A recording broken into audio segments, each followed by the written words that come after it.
Yeah, so my name is Corey Attad.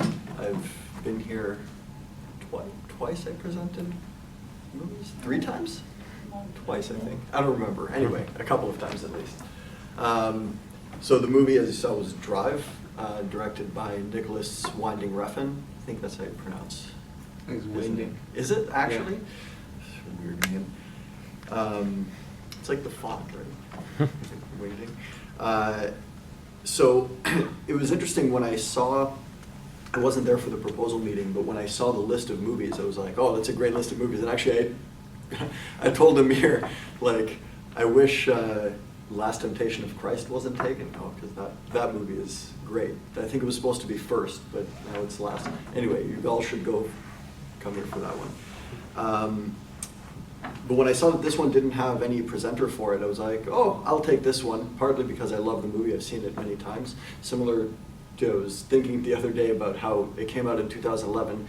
It played at the film festival and then came out in theaters during the film festival. And actually, I was seeing movies at the festival. I saw it at the Scotiabank Theater, just as a public whatever, bought a ticket to it, went to see it, and then afterward, as part of the festival, immediately watched Take Shelter, which if you haven't seen that movie, is also great. So it was like an amazing double feature. I also thought that it was interesting that this movie was chosen for Seduction. The reason being that, to me, the plot, like the crime plot of the movie, is a little bit convoluted. I still don't 100% understand how all the characters connect to each other. It's a little bit kind of weird. But the overall story, this, cool, mysterious man meets this woman, he falls for her, she falls for him, she has another man who comes back into the picture, and he kind of is deciding how he wants to play it, and he decides, maybe foolishly actually, that he's going to help out this guy. And then everything goes wrong and he has to kind of clean it up for the sake of this woman that he loves. That's like, 20 seconds I described the whole story of the movie basically. It's very, very simple, and not only that, but the characters, especially those 2 main characters, the Ryan Gosling character, who doesn't even have a name, like literally the character doesn't have a name. Carey Mulligan, her name I think is Irene, it's mentioned once or twice, but they almost don't have they're not deep characters in any way. He is defined by the fact that he doesn't have any background. You don't know where he came from originally, you don't know what his past was. You get a hint that maybe he had some kind of violent tendencies, obviously, but you don't know how that came through. And he barely even talks. Like, she asks him a question and he responds 30 seconds later with 2 sentences, And she is maybe has a bit more of a character, but it's very archetypal. It's very simplistic. Oh, this nice this nice girl, she's very pleasant and very normal. The first time that you see her in the movie is right at the beginning. There's this shot of her walking past him in her restaurant uniform. The next time that you see her, when they have their first real interaction in the elevator, she's carrying laundry. So it's about as normal as you can get. And in a sense, when we're looking at the seduction that exists, what you were talking about in the plot in the story of the movie, it's very, very easy and simple. She's attracted to him because he's cool and mysterious and good looking, obviously. He's attracted to her because he has obviously a void in his life, and she represents a kind of a normality that he's striving for. The seduction in that,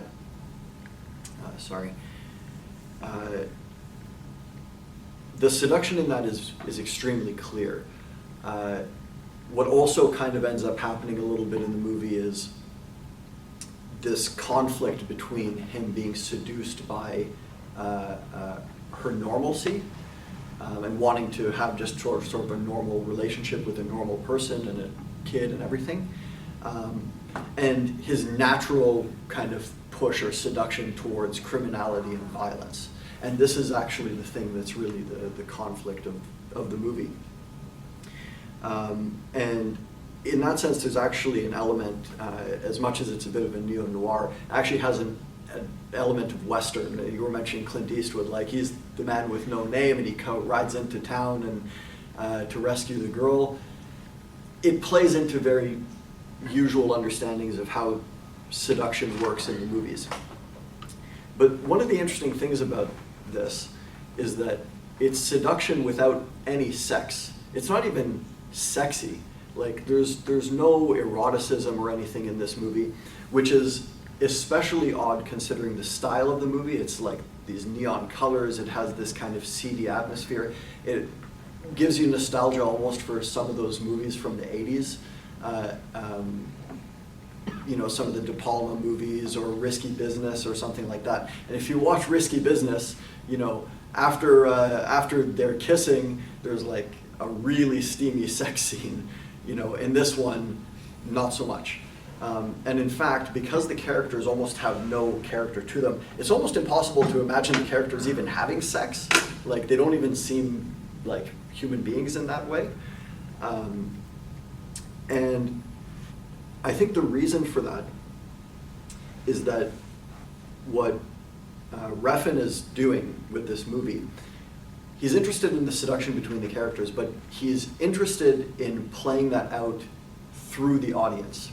So when you're watching the movie, assuming you like the movie, right from the opening scene, you know, you get this kind of cool, tense music. You see this mysterious guy is doing this driving thing. He has these rules that he's set up. The way that it's edited to build the tension, so that even though it's this criminal enterprise, you're sort of seduced into it. You kind of understand what's attractive about it as an audience member. And from there, the whole movie kind of plays out this way. The romantic scenes, even some of the violent scenes, there's a cool quality to it that draws you in, that makes you kind of keep watching, and you sort of fall into it.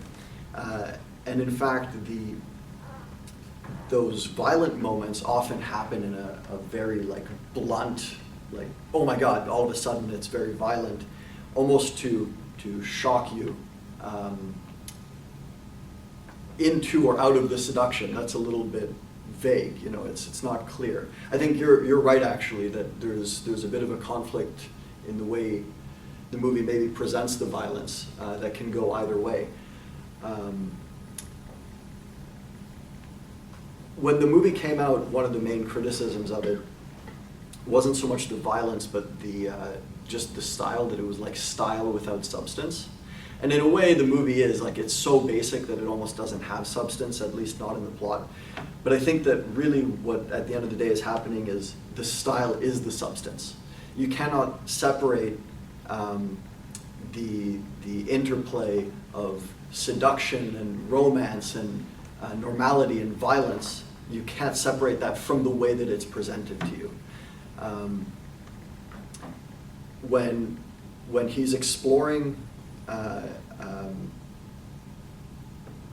the romantic elements of the movie, the film draws you in romantically. The one scene that you were talking about, right? It's incredibly romantic and it's beautiful and all of that, and it pulls you in.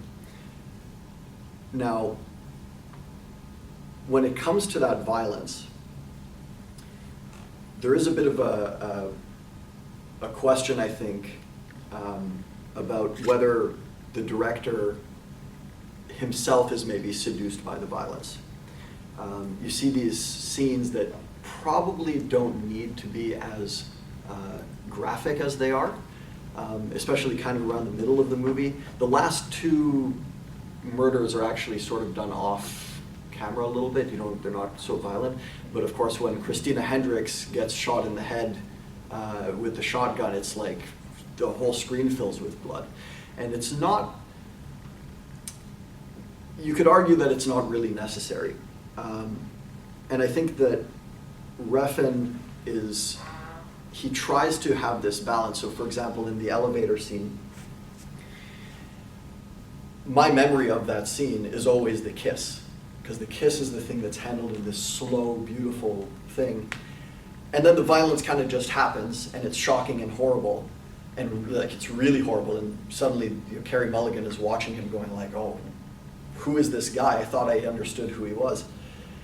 But as an audience, once you kind of get away from the movie, if you're seeing it for the first time, maybe you don't have this experience quite yet. But certainly, like in my memory, the thing I remember is that sort of more sensual moment, the intimate moment.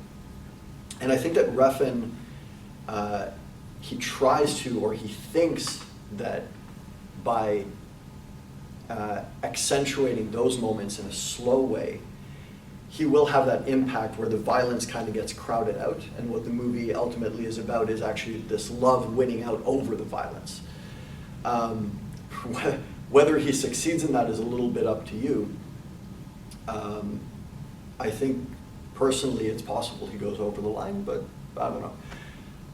But the interesting thing in that is that what is again going back to the style, which he does the violence and the romance and the seduction in two very different ways, but they're built into, like right from the opening scene. The opening scene isn't violent, but it's criminal, right?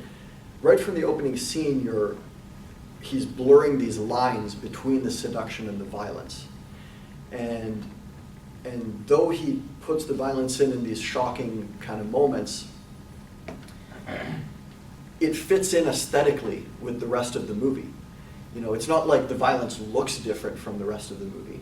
It's not like all of a sudden it's gritty or anything like that. It's all part of it. And the same way that he fetishizes Ryan Gosling's face, he's fetishizing the violence, and he's fetishizing the criminality. And in that sense, I don't know if Refin, it's always hard to know what was in his mind, what his intent was. But I think that in that way, the movie ends up being quite fascinating for the way that it explores this idea of seduction, not just in terms of romance, but being seduced into violence, into violent behavior. And in fact, the interplay between them. So he's committing the violence because of the love. One is falling from the other, and he tries to bring it back around in a circle. And yeah, I think that's, I almost want to open it up to the conversation, because I think we have some different opinions. It could play into this a bit. Thank you very much for this.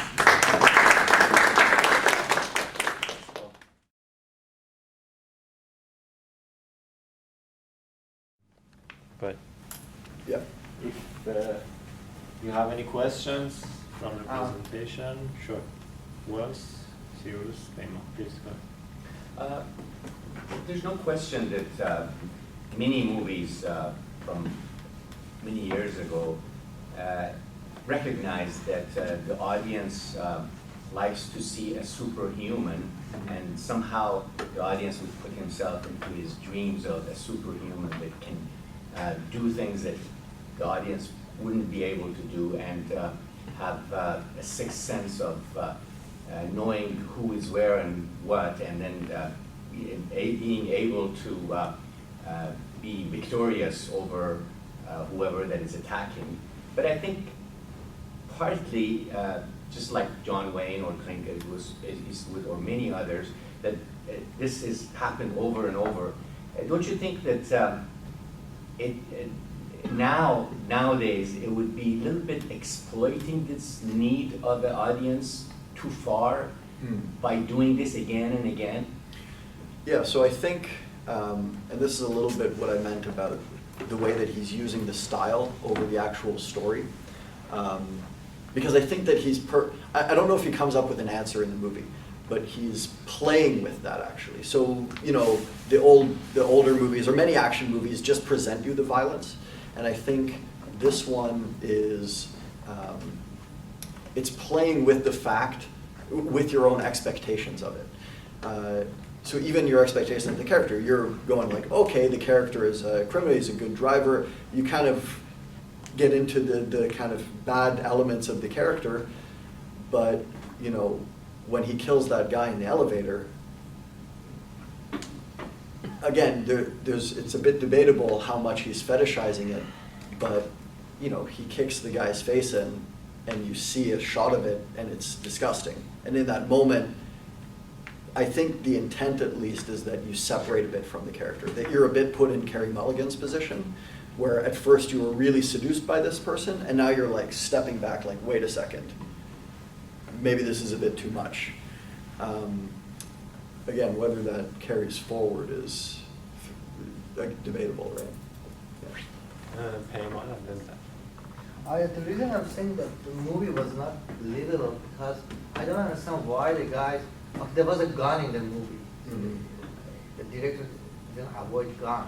But I don't know why none of the characters, the violent and the mob, none of them carries a gun. You know, the scene that, that the pizza, or there was a scene near the sea. Yeah, where he stabs Yeah, him. it was he didn't even have a gun.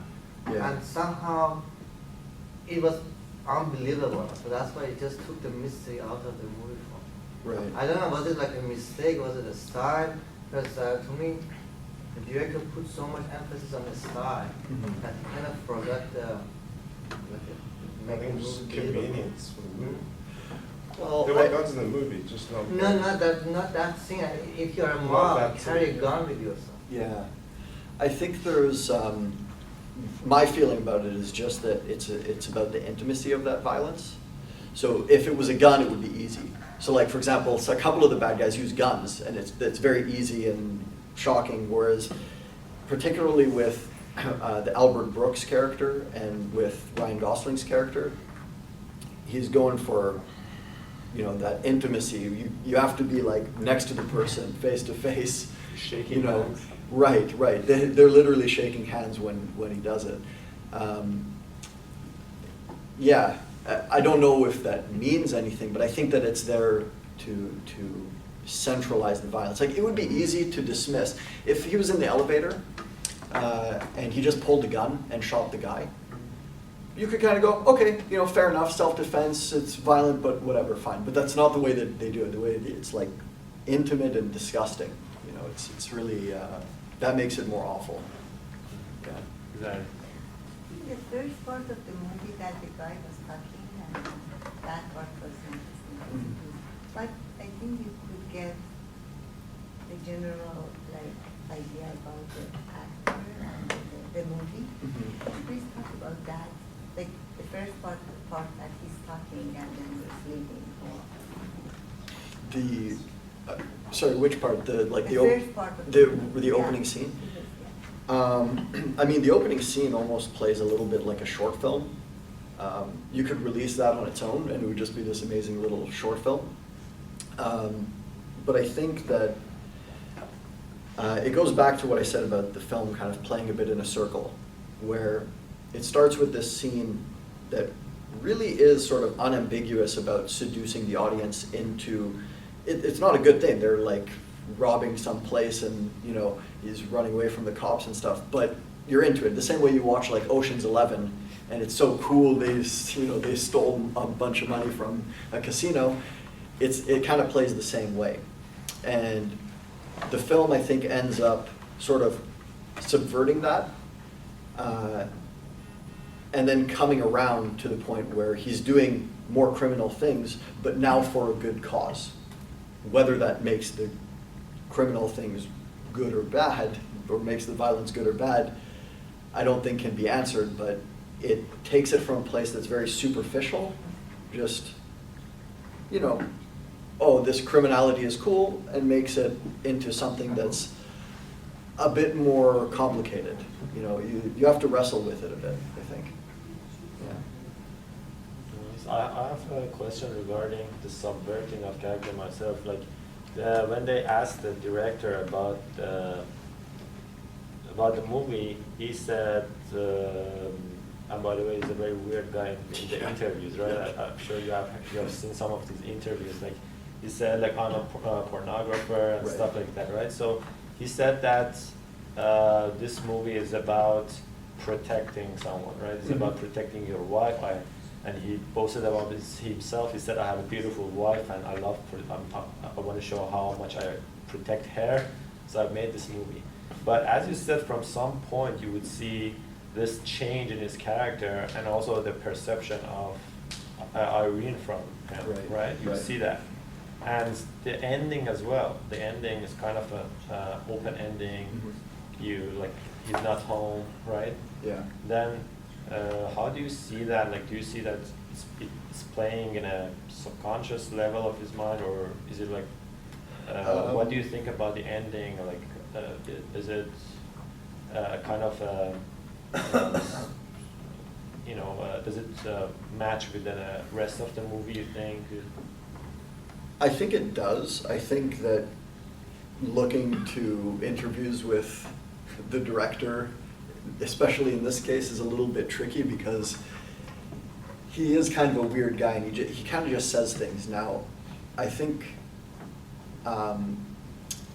part of my reading of him as a director and what he's maybe doing with this film is having seen some of his other films.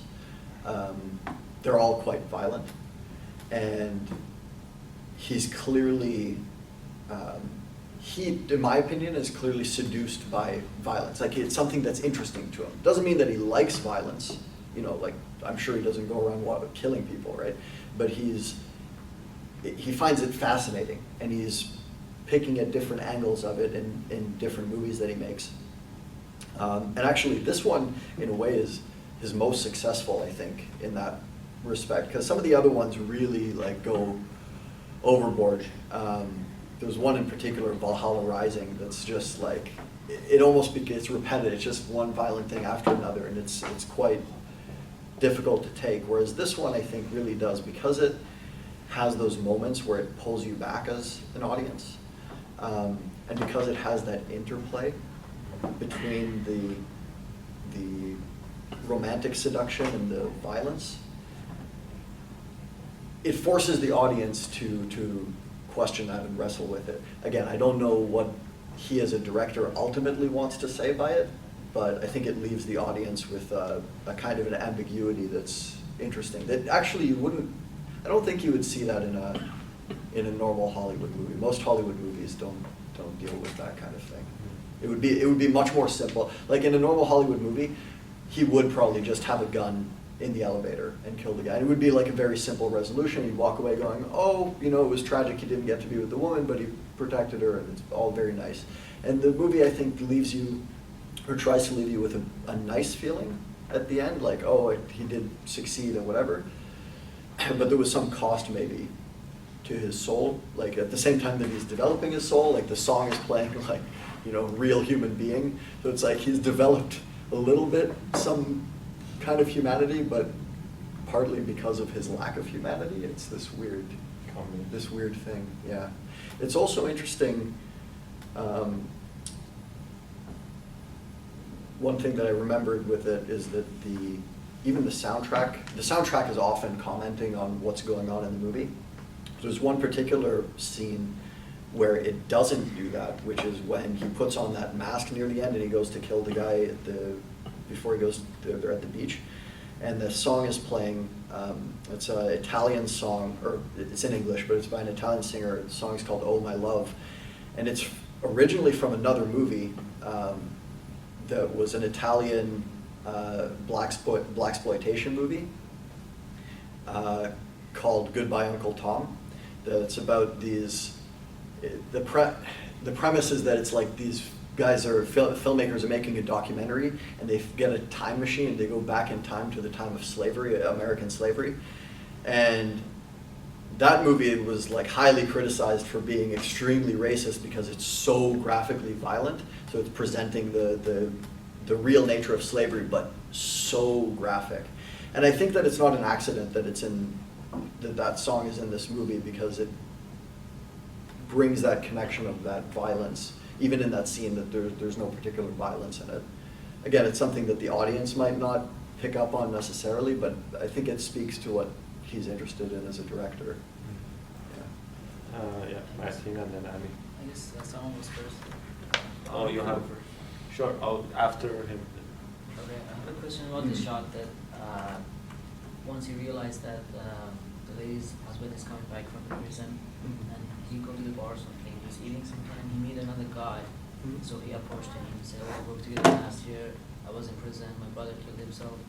I didn't see the point of those guys meeting each other again. And what was the point of that conversation? Wanted to just say that he doesn't care or he's not socializing or something? I think it's so in that scene. It's actually he doesn't know him from jail. He knows him from. They must Last have. year that- They must have done some other job. Yeah. He must have driven for him. No, that was, Yeah, that was but- the first scene. So that guy was from the first scene. Yeah, he was in the Is it the first same scene. guy? Because Yes. they. Oh, Same I. guy. Yeah, he's the Is first- it? I think it's, what I took from that scene is Yeah. that he doesn't want that life. Oh, okay. And Well- the thing is, he's being pulled back into it because of love. Right. That's all it's supposed Yeah, to say. and the other thing that it does too is just the way that he reacts to him. It doesn't say Yeah. just like shut up, we don't talk about it here. It's like I'm gonna kick your teeth so far down your throat or something. It's like some very violent imagery, which is the first time I think that you get a sense that he has that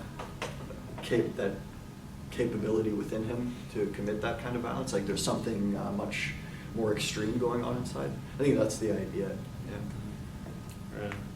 One question that I have is about the character of the kid. Yeah. Well, the issue I have with it is not it being shallow, but the fact that it's very stereotypical.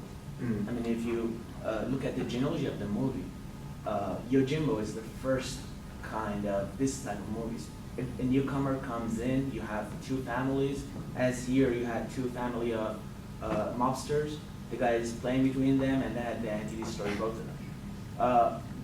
And then, for example, in La Samurai by Melville, or Fistful of Dollars, Which is all a of- remake of Yojimbo, Exactly, right? So, exactly. yeah. In all of them, if you take the characters and then take the intersection of the characters, you end up with the kid in this movie. Mhm. He's a reticent guy, tough guy, stand-up fella, and he's looking for to fill a void, and that's it. Yeah. So it's very stereotypical, and I don't see how you can redeem the director of putting out such a stereotypical character. Specifically, I do see that, yeah, you can say it's a Bersonian movie, like you have models, not characters, Mhm. and then he's just playing with the models. But then, again, you have these elements that he has taken from others. The issue, there's a lack of creativity, I think. Mhm. I don't know if you agree with this or not. I actually don't. Well, I do and I don't. I think that you know, a lot of genre directors often play in just basic archetypes. Sometimes they're not even going beyond the surface level, and in fact, sometimes in those cases, it's much easier to just go along with the movie. Like the perfect example of that is something like Star Wars, right? Star Wars is like literally just took a bunch of kind of archetypes from other movies and literature and stuff, slapped it together. It's very entertaining. There's no depth there, but it does what it needs to do and it gets out. I think that this movie puts itself up for the risk of that because, you know, we were talking about this just earlier. When it came out, the trailer for the movie made it look like a Fast and Furious movie. Like they basically took the 2 minutes of racing at the movie and made that the whole trailer. And people expected that kind of thing. What they got is this much slower, more violent, you know, potentially more interesting movie. And I can't say whether that redeems what he's ultimately doing. I think that's ultimately just a personal judgment. But I think that the reason that it even is that is because he's not just playing with it. He's not doing the Bresson thing of having no style, you know.